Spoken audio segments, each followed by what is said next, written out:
For a second there, it looked like the Warriors might finally take the lead. It looked like we had a chance to win the game.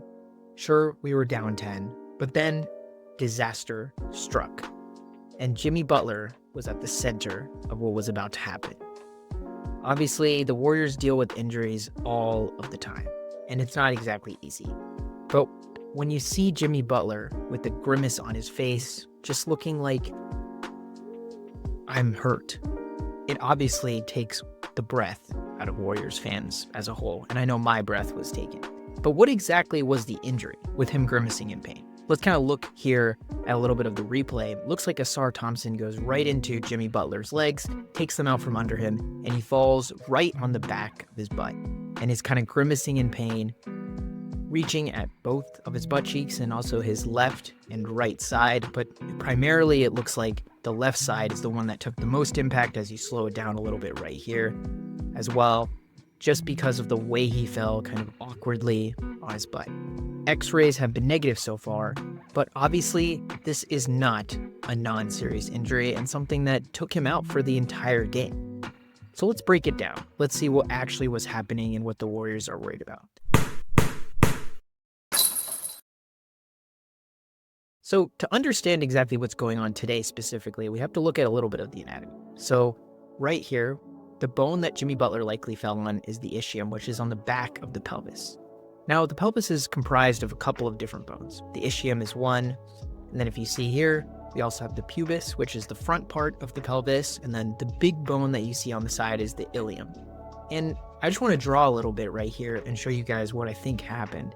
So right here on the back of the ischium and where it anastomosis to the pubis, what we probably saw is essentially a contusion, and that's what they're calling it right now. And I think it could be bilateral, which means on both sides, but it's definitely likely on the right side specifically, just because of the way he fell and how he gripped that side almost immediately.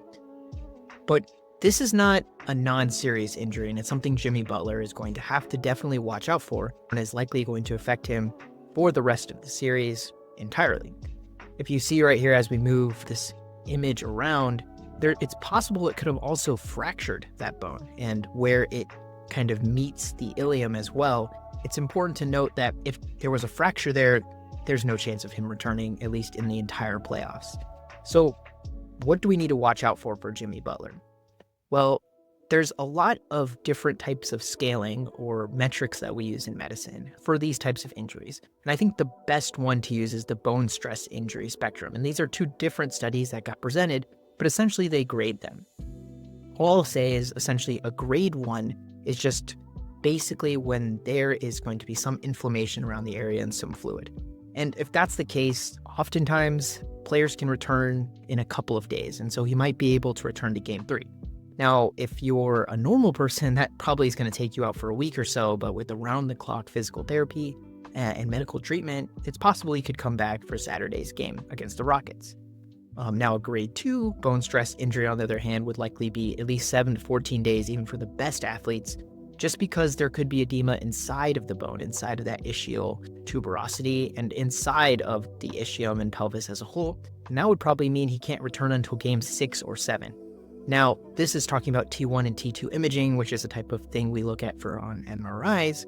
But if there's a hematoma or some other type of mass formed because blood vessels burst, that would put it into a class grade 3, which would mean likely he's out for the series, maybe to return in the finals or conference finals. And if it's grade 4, basically what we're saying is the fracture line part, which is if he's got a fracture, he's going to be out for the season and probably to return next season.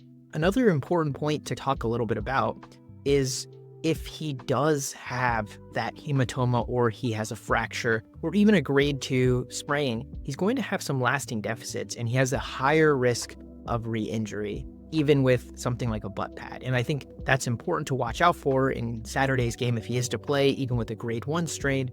There's a higher likelihood of core muscle injury. There's a higher likelihood of a groin injury. There's a higher likelihood of an adductor injury.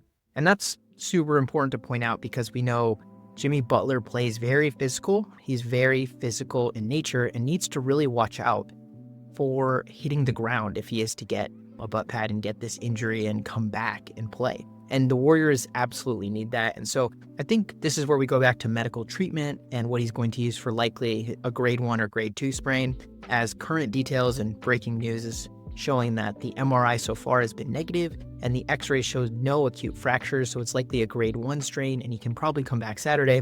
He's probably going to be wearing something a lot like this butt pad that Steph Curry had. Normally, if you were just a normal person and you had this type of injury to your skeleton, you would probably use something a lot thicker, but because of the way Jimmy Butler is going to need to move on the court, as well as the cushioning needed and the amount of money they have to spend on these types of devices, he's going to wear a butt pad probably much like what Steph Curry wore, and this is hopefully going to protect him from his injury. I actually expect this to be a lot larger, just because Jimmy Butler, one, is a lot larger of a human for sure, but second, I think it's important that he protects both sides, and I think this one doesn't provide enough protection on his whole entire butt, so to say.